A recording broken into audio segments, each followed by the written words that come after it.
Hi everybody, Adam here, and with a little bit of a review of week number 2 and also some ideas about week number 3. I've started to get emails from some of you and those of you who are on campus here at Melbourne. A couple of you have been to see me starting to get into a little bit of let's say, into assessment mode when we've been looking at into the artifact assignment. And so I really just want to spend a few minutes allaying your fears about it.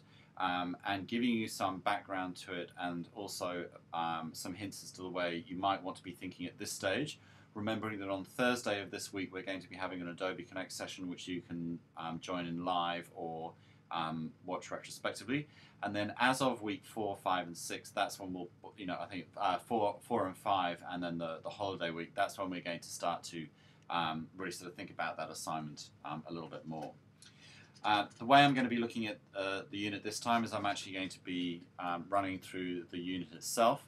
It will look a little bit sort of strange to you because I'm logged in as a staff member, it will have a slightly different appearance. But I first of all just really want to sort of go back over week number 2.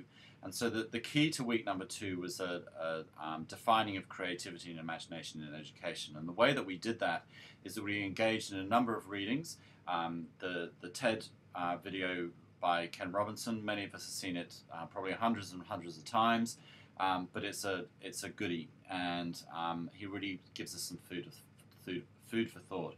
And that's what this unit is about. Remember, it is about food for thought. It's about having ideas. There isn't a stock answer to creativity and imagination in education, and that's a really important thing to remember. We had a look at the Fortley and Savage text, which is a secondary text coming out of the UK, and that gave us some pretty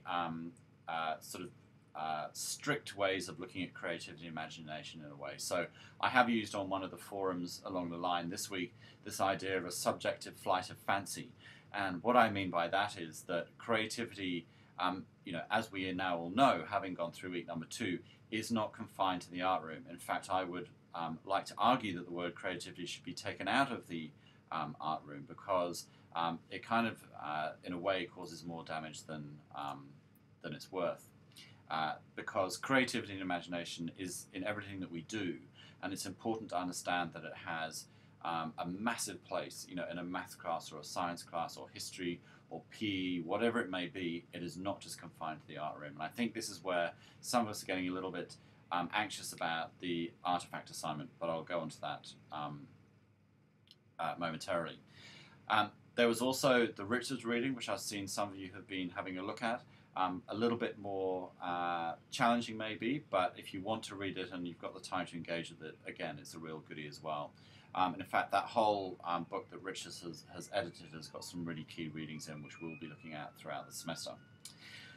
We did the netiquette document, which is now pretty much full. Keep on going back and having a look at that. Remember, it's a document for you. Okay, so you put it together. It's your ideas. It'd be quite difficult for me to summarize a document of 102 people's ideas, but go back and have a look at it. Think about Google Docs as a Web 2 technology that you can use, remembering that Web 2 technology needs to be evident in your artifact assignment. And it just shows you how you can have a fairly sort of mass collaborative document running on the web, so it's pretty good. The key to week 2, though, was your defining of creativity and imagination. And there were some absolutely fantastic posts. If I look through this, everybody, contributed to it, and they then went and also spoke to, or not spoke to, but they posted comments on other people's definitions as well. What I really liked about this was that we did move away from the art room. Okay, so people are now understanding that creativity and imagination is in all of us, and that's really important. Some of us may display it more than others, but that's not to say that we can't display it to the same way. It takes time, it takes practice. You can practice being imaginative, and you can practice being creative as well.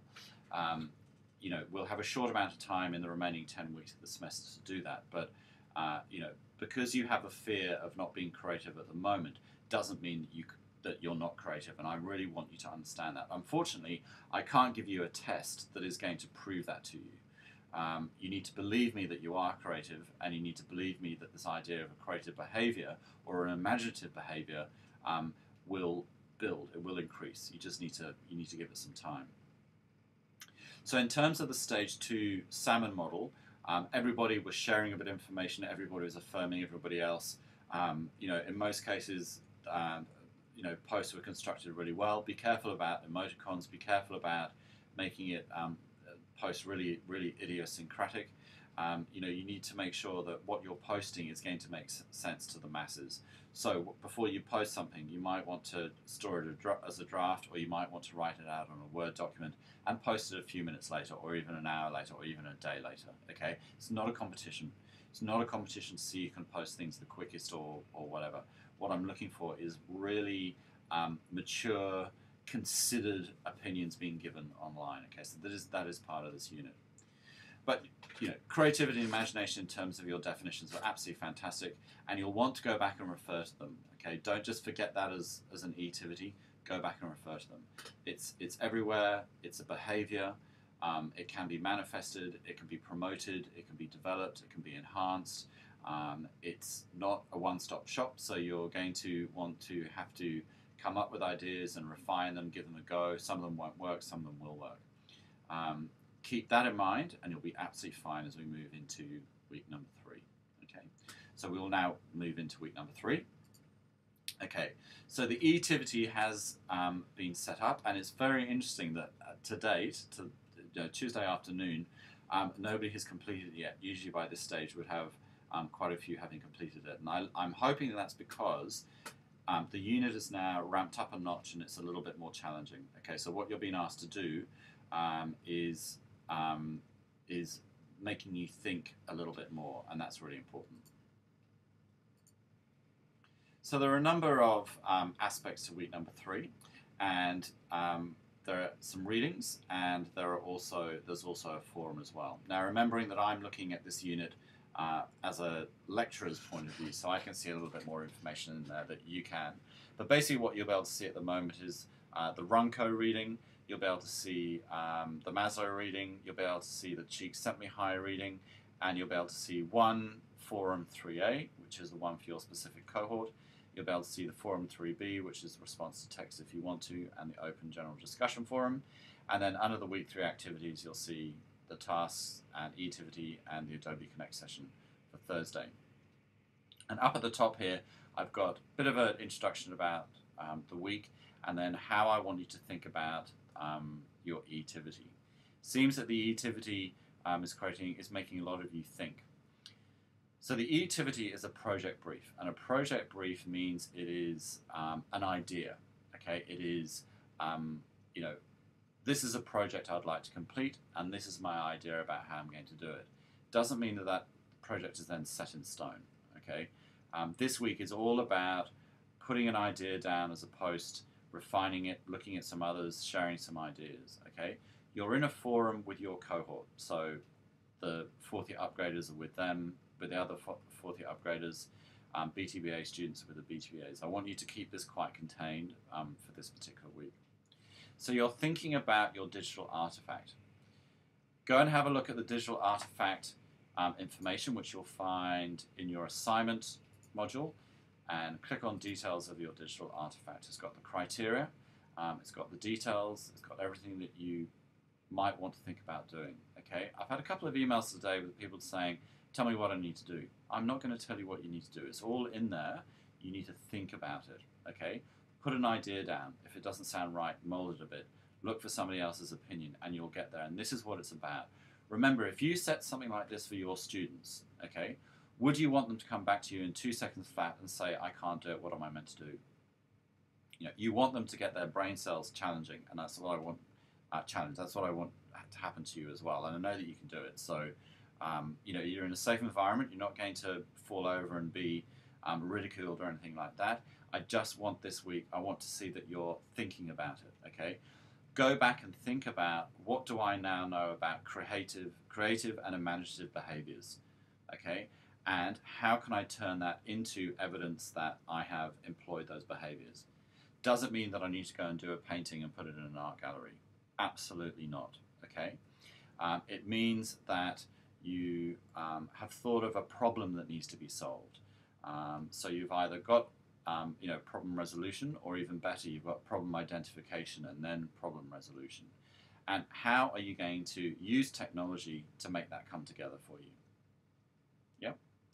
My particular project, which I'll be uploading hopefully tonight or tomorrow morning, was how to make these videos that I've got for you now. So how did I have a presentation, me on the webcam, and my audio? Okay, now I can go out there and I can buy that software for $500. I don't have $500 to spend on it, so I had to work out another way to do it. And so I've done it using software that I already had on my computer, putting some brain cells into action, refining a little bit. The first few videos I recorded didn't work very well, and now I think I've got something that works well for me and works well for my students as well. So when you're listening to this, I hope that you appreciate that you're able to see the presentation, you're able to see me giving a bit of a connection in the online environment, and you can not only see me but you can hear me as well. Okay, so I'm hoping that you find that useful. That was my imaginative and creative project. And I have then documented what I did on a blog, which is what I'll upload later once I've just made sure that there are no spelling mistakes and things like that on it. So go back and have a look at the details of the digital artifact assignment. Also, just remember that the unit outline is up there, but there's going to be more up-to-date information on Leo. As I've got to know you as a student cohort and I'm sort of understanding where we are, I am, excuse me, I am changing a few things. I'm not changing assessment or anything like that, but I'm adding a few more resources in and just molding the way I've actually written about some of the tasks to make it what I think is easier. Okay, feedback is always helpful, by the way. So, let me know when things need to be refined a little bit from my end of things. So your digital artifact assignment for EDFD460, which is just the brief. It's not the assignment, okay? This is just the brief. This is you telling me and telling your fellow students what you are thinking about doing. Not what you are going to do necessarily, but what you're thinking about doing, okay? And once you've written down one idea, you might want to go back and review that a few days later and post a refined version of it or a renewed version of it. And you'll find that really helps. And that's the kind of process you want your students to get involved with. Go back and have a look at the Fortley and Savage reading and have a look at their 4 ideas of what creative behavior may involve. And I'll just see if I can bring it up quickly.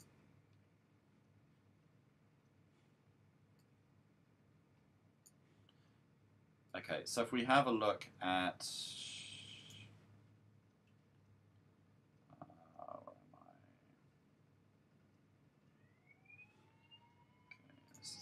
again.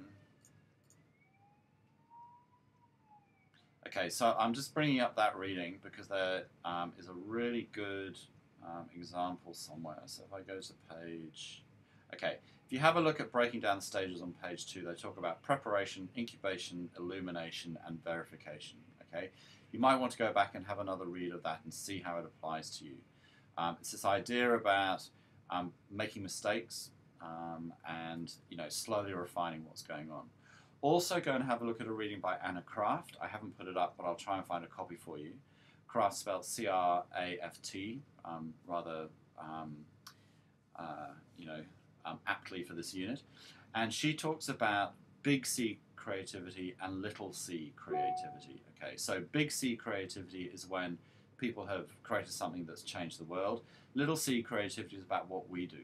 Okay, so assuming that none of us have changed the world, and sorry, making the assumption that none of us are going to change the world, but little c creativity is about us as members of the public being able to have a creative output, and it's still new to us, but it's not necessarily new to the world. Okay, and that it's just like the thing that I created with a presentation, webcam, and audio. As I said, it's already been done. There is software out there that's done it, but I wanted another way of doing it so I could save some money and also sort of challenge my creative behaviors. So once you actually do the activity, you'll see how that's sort of how that all fits in. So with the brief, project brief, keep it brief.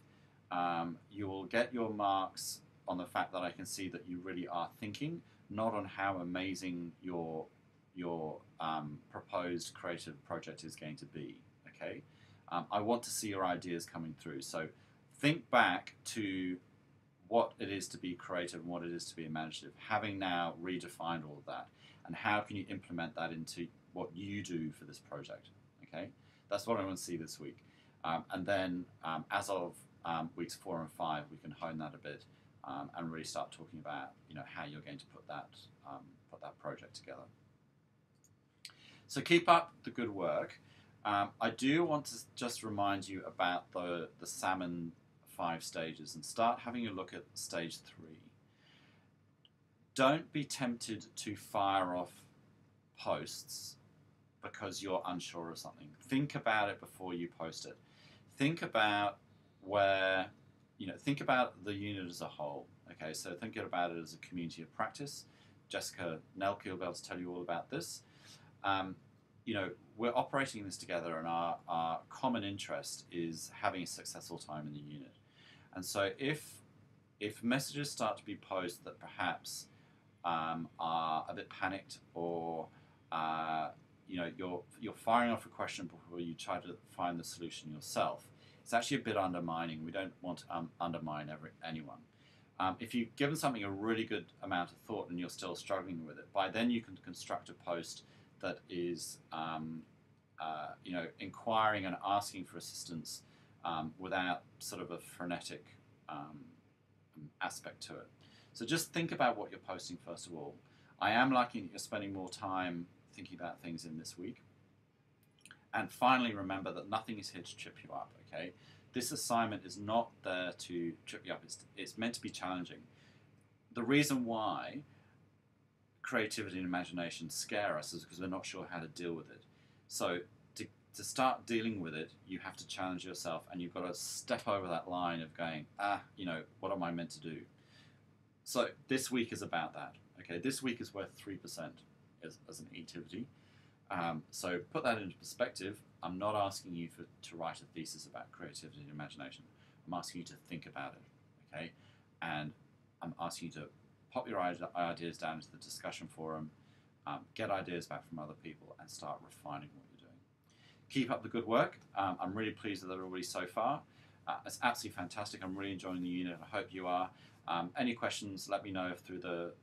that's just reminded me. Sorry, I completely forgot about something. The questions and queries from Adam and Paul are incredibly important, okay? You must read them every time you log on. It's one of the tasks in the e-tivity for week 3 is for you to promise me that you've been reading them. A lot of the questions I get could be unanswered if you go back and have a look at the forums, okay? So the first thing you must do every time you log into Leo is go into the questions and queries from the important messages from Adam and Paul. So let's start that again. I want you to go to the important messages from Adam and Paul and read those, okay? Because whenever something specific has popped up, I'll put it in there. If there's something that you really need to be aware of, it'll be in there. So when you go into your task 3, you'll see that it's the important messages from Adam and Paul that I want you to promise me that you're reading. So make sure you're doing that every time. Okay, all the best for the week. Keep in touch and start working on the salmon stage 3, and definitely start working on that project brief. Okay, speak to you soon.